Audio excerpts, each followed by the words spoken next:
Just this morning, I opened a drawer in the hallway cabinet, the one with all the odds and ends, old keys, candles I haven't lit in years, a pen with no ink, and a little note I wrote to myself some time back. Call Ellen on Sunday. It's strange how things pile up, isn't it? Not just in drawers, but in quiet corners of our minds, too. And when you live alone, those little piles of stuff, of thoughts, speak louder than they used to. Sometimes it's not about cleaning the house, it's about quieting the noise inside. So if you found yourself sitting in a room, wondering how it got so full, yet feeling a little empty inside, come sit with me a while. No rush, no big plans, just us, a warm cup of tea, and a few gentle thoughts on making space, outside and within. Today, I want to share with you 11 small ways that folks like you and me, seniors who live alone, have found surprising peace simply by letting go.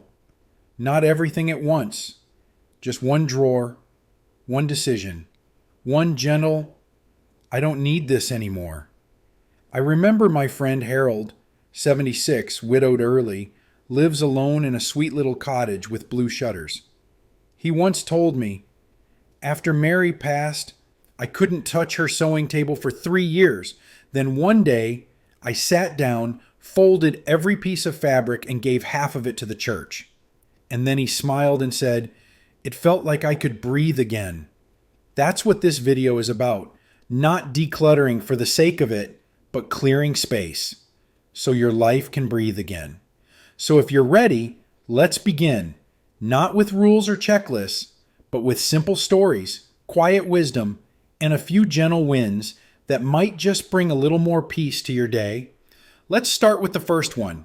And I promise it won't ask more of you than a deep breath and an open heart. Tip number 1, the one cabinet rule. Just now, before I sat down to talk with you, I opened the cabinet under the sink, you know the one, where the cleaning bottles go to multiply when we're not looking. There was an old sponge, 2 half-empty glass cleaners, a plastic bag full of other plastic bags. I smiled to myself. I've cleaned this cabinet before. Many times. But somehow, things sneak back in, quietly, like dust behind the curtains. And that's why I call this the one cabinet rule. Just one small cabinet. That's all you have to look at. Not the whole kitchen, not the entire house. One quiet corner of your life where clutter gathers without asking. My neighbor Ruth, she's 72, lives alone since her husband passed, told me once, every time I try to declutter the whole house, I feel like I'm failing before I begin. But when I told myself, just one cabinet today, something shifted. I finished it. And I felt proud. Sometimes we carry so much weight, not from what's in the cabinet, but from what we think we should be doing. I should get organized. I should finally go through the garage. I should be better at this. But healing doesn't come from shoulds. It comes from small, honest steps. The one cabinet rule is simple. Not because your life is small, but because your peace deserves space to grow. One shelf, one drawer, one tiny win. That's how a quiet home begins to breathe again. We don't declutter to throw things away. We do it to keep only what gives back to our soul. So if today you're feeling overwhelmed, start small. Just one cabinet. And tomorrow, maybe we'll move on to the sock drawer. In the next part, I want to share a tip that helped many seniors stop feeling buried in extras. It's something I call the rule of 2. But we'll get to that in just a moment. Tip number 2, clear the kitchen counter. This morning, while waiting for the kettle to sing, I leaned on the kitchen counter and noticed how much had quietly settled there over time.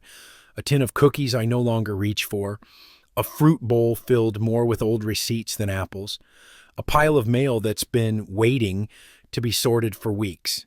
It struck me how even in the stillness of home, life finds a way to pile up around us by silently, gently, until the clutter becomes part of the background. We stop seeing it, but we start feeling it. A little heaviness, a little noise in the quiet. A dear friend of mine, Eleanor, she's 75 now, once told me that when her husband passed, she stopped using the kitchen for more than tea and toast. The counters became a resting place for grief in disguise. She'd put things down, promised to return, but never quite found the energy. Then one morning, after brushing away a fine layer of dust from her tea tray, she cleared the counter. Just the counter. She said, "It felt like I made space for the light to come in again." Clearing the kitchen counter isn't just about tidiness. It's about reclaiming a small part of your day. The space where your hands move, where your tea steeps, where you breathe. When we clear that space, we often notice how our minds quiet down too, how less really can feel like more. And for women like Eleanor, or maybe you, or maybe me on certain days, letting go of what lingers isn't easy. Not because the items are big, but because they represent paused moments, forgotten tasks, or even small hopes we tucked away in a jar and left there. But when we gently let them go, we find room again for a flower in a vase, for morning light, for peace. We don't declutter to throw things away. We do it to keep only what gives back to our soul. So, if your counter has become a resting place for yesterday, maybe today's the day you make space for today. Next, I'll share a tip about clothes and in the quiet freedom that comes from choosing less but loving more. Tip number 3, a chair that's just for sitting. There's an old armchair by the window in my living room. Its fabric is a little worn near the arms, and the cushion has softened over the years in just the right way. I remember the day I moved it there, not for guests, not for decoration, but simply for sitting. Just sitting. No folded laundry on the back, no stack of magazines on the seat, just space to be. I was reminded of that feeling when I visited my friend Marlene last spring. She's 72, lives alone now in a quiet cottage outside Santa Fe. Her home is tidy, peaceful, but in the corner of her bedroom I noticed a beautiful wooden chair covered in clothes, many sweaters, scarves, even a handbag resting on the back. I asked gently, "Do you ever sit there?" She smiled a little sheepishly and said, "I used to. It's a good thinking spot." Later that week, she sent me a photo. The chair was cleared, just a small cushion and a book on the armrest. She said, "I sat there this morning with coffee, didn't do anything, just sat. It felt kind." You see, in a world that constantly tells us to do more, be more, fix more, having a chair that exists only to hold you, not your things, feels like an act of quiet rebellion, especially for women our age who've spent decades holding space for everyone else. Sometimes creating space isn't about getting rid of stuff. It's about remembering what a space was meant for: a chair for sitting, a table for sharing, a life for living. We don't declutter to throw things away. We do it to keep only what gives back to our soul. If you have a chair like that, under sweaters or papers or time, maybe today's the day to clear it and give yourself back the gift of stillness. In the next part, we'll talk about the gentle power of organizing drawers, not for perfection, but for peace. Tip number 4, label what you can't see. Just the other day, I was searching for an old photo album, the one with the red spine and the picture of our first family trip to Oregon. I knew I'd kept it. But after opening 3 different storage boxes in the closet, I gave up. It wasn't lost, just buried. Forgotten, not gone. You know, there's something about getting older that makes the unseen feel even further away. Out of sight, too easily out of heart. My neighbor Ellen, she's 67, full of spark and stories, once told me, if I can't see it, it might as well not exist. That's when she started labeling everything in her storage bench. Not with fancy tags or printed labels, just handwritten notes taped at gently. Scarves I still love. Old letters. Rainy day reads. Spare chargers for grandkids. It's such a small act. Writing a name, taping it on, but it brings clarity in a kind of care. Especially for women like Ellen, who spent years caring for everyone else. Labeling becomes a way of saying, this matters. This stays.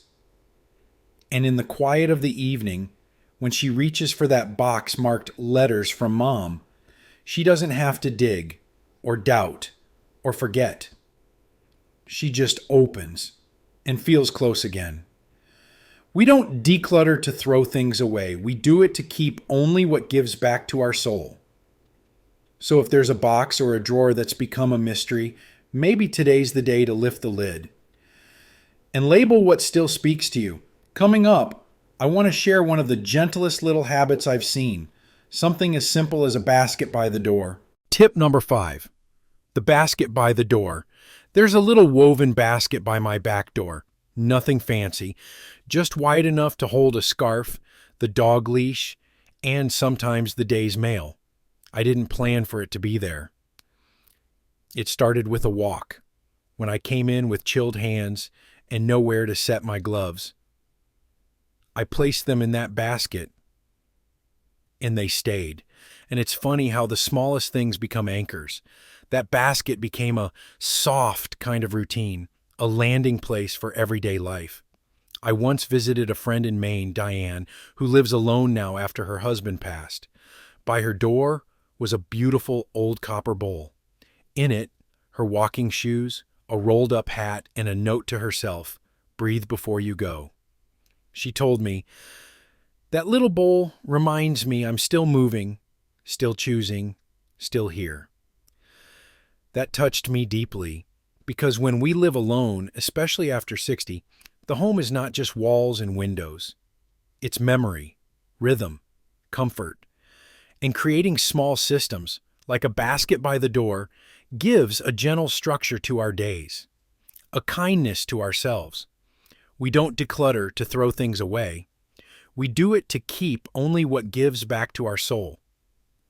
If your doorway feels a little scattered or heavy, maybe a simple basket is all it takes to say, "This space is mine and it holds me well." Next, let's talk about how one drawer, just one, can change how the whole room feels. Tip number 6, outbox for letting go. There's a small wooden box near my bedroom door.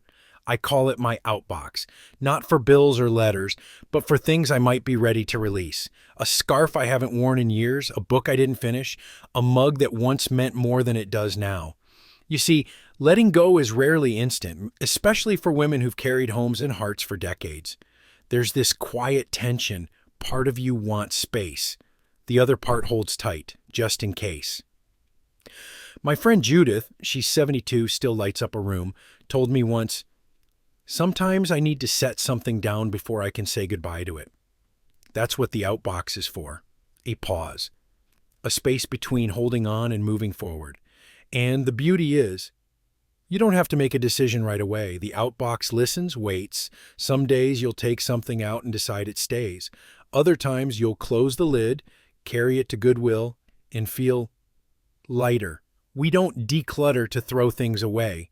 We do it to keep only what gives back to our soul.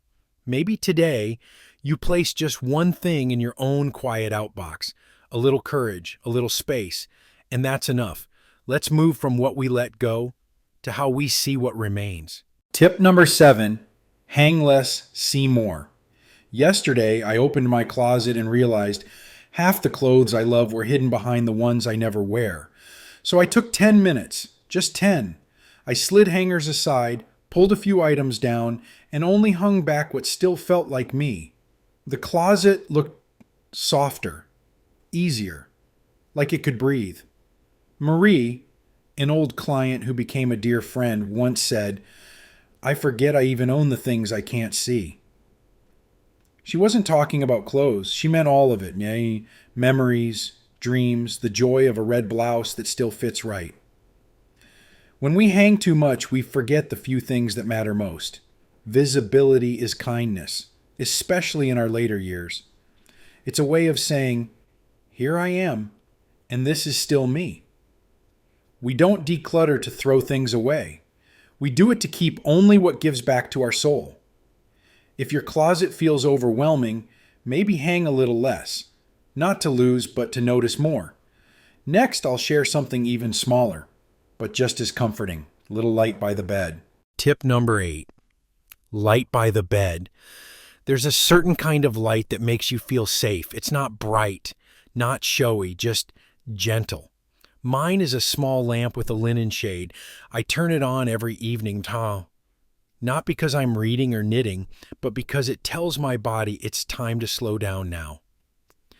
Eleanor, who lives alone since her husband passed, told me once, "The hardest part isn't sleeping, it's the quiet before sleep." That hour where the mind wanders, the house creaks, and old memories stir. A warm light beside the bed doesn't fix the ache, but it softens it. It creates a little glow that says, "You're held, you're home." Some nights, I sit on the edge of the bed, light on, and just breathe. No phone, no news, just stillness and a soft pool of light. We don't declutter to throw things away. We do it to keep only what gives back to our soul. So if your nights have felt too long lately, maybe begin with something simple. One quiet lamp waiting for you when the day ends. Coming up next, a small shift in the bathroom that brings surprising peace. Tip number 9, the 5-minute rule.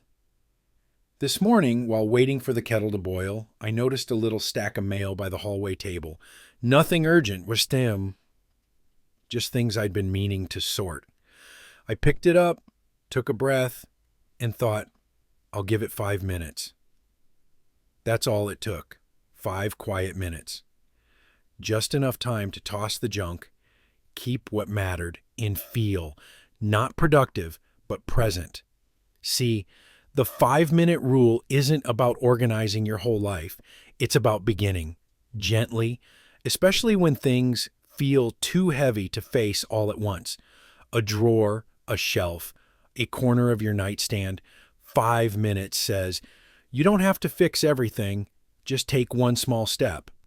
My neighbor Anne, 67, a widow with a laugh that fills a room, once told me, "Some days, 5 minutes is all I have, but even that makes me feel like I'm choosing my life again."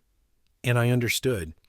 There's power in a small loving gesture toward your space because it whispers, "I still care." We don't declutter to throw things away. We do it to keep only what gives back to our soul. So the next time your hands feel tired or your heart feels full, maybe don't aim to finish. Just begin. 5 minutes quietly. You might be surprised what shifts inside you. And now, let's talk about one more little shift, one that begins with your morning routine. Tip number 10, keep only what makes you smile. Yesterday, I opened the bottom drawer of my dresser, the one I don't visit often. Inside was a scarf, soft cotton, faded pink with little embroidery along the edge. My granddaughter made it in high school. It's not fancy, doesn't match a thing I wear now.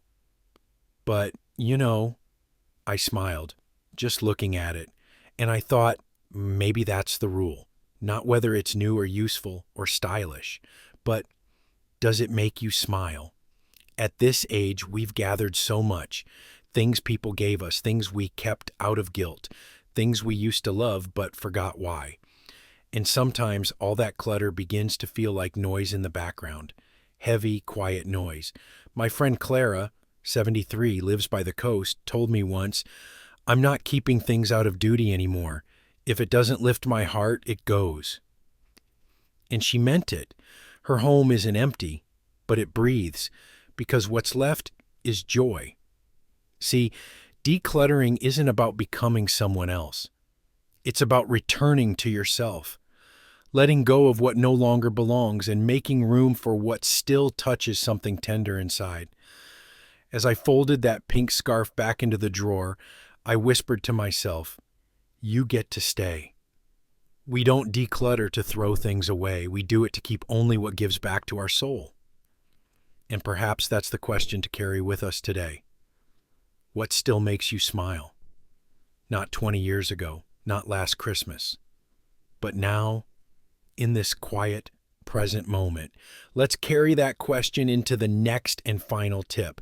A gentle reminder, especially for those days when you feel a bit more alone than usual. Tip number 11, Make one spot sacred. This morning, while dusting the little table by the window, I paused. There was a candle, half burned, a tiny dish holding two rings, and an old photo of my sister and me in our Sunday dresses.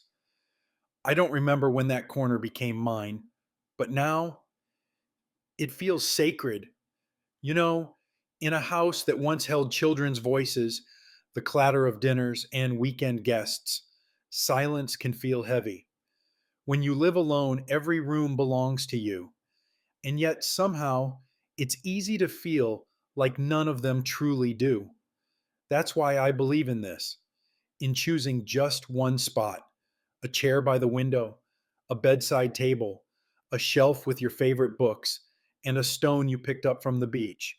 It doesn't have to be fancy, it just needs to be yours. My friend Marlene, she's 76, has a tiny armchair in her sunroom. She calls it her thinking chair. Every morning she makes her tea, sits there, watches the light move across the floor. She told me once, that spot keeps me steady, like the world can shift, but this is mine. And maybe that's what we all need: a small, intentional place where we return to ourselves. No clutter, no expectations, just a soft landing space for the soul. We don't declutter to throw things away, we do it to keep only what gives back to our soul. So I'll leave you with this: where is your sacred spot? Or where could it be? You don't need more space, just more intention. Let's take that thought with us as we wrap up this quiet conversation together over tea and time. It's late afternoon now, the kind where sunlight softens and stretches quietly across the floor. The room is still, not empty, just calm. A little worn blanket on the chair, a cup still warm, and that feeling, when silence no longer feels lonely, just yours. I used to think living alone meant I was missing something, that all this space, all this quiet meant something was wrong. But with time, I've come to see it differently. Now, I think living alone isn't about having less love, it's about choosing what to hold close. We declutter not because we're trying to erase the past, but because we're gently making room for the present to breathe. A drawer that opens easily, a spot by the window that always catches the light, a rhythm to the day that feels peaceful. And if any of these little tips today touched your heart, I'd truly love to know which one. Or maybe you have your own quiet habits, a morning ritual, a sacred corner, a small joy you return to again and again. Share them with me, because even in this gentle solitude, we're not alone in this. And and if you ever feel like sitting down for more soft conversations like this one, or you're always welcome here.